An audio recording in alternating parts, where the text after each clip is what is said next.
من الاحتجاج.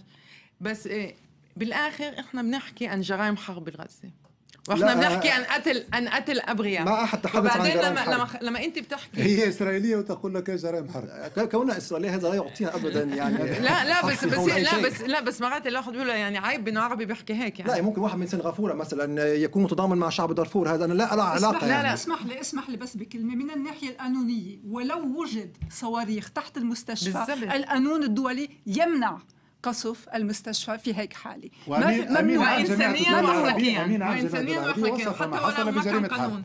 يعني فخلص يعني لا لأنه لما تكون هناك صنع صواريخ تحت المستشفى تفقد المستشفى صفة المستشفى. أصبحت مبنى اسمه مستشفى. لما سيارة للهلال الأحمر تكون هيدا من وجهة نظر إسرائيل، بس هيدا وجهة نظر خاطئة.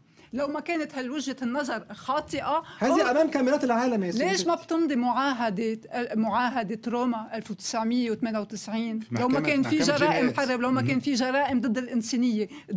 حطوا القانون فوق تصرفاتكم ومنشوف ساعتها إذا التصرفات قانونية أو لا. ما بيكفي يعني ما بيكفي اسمح لي تجي على التلفزيون تقول إنه حماس إرهابي وهيدا مبرر لمنع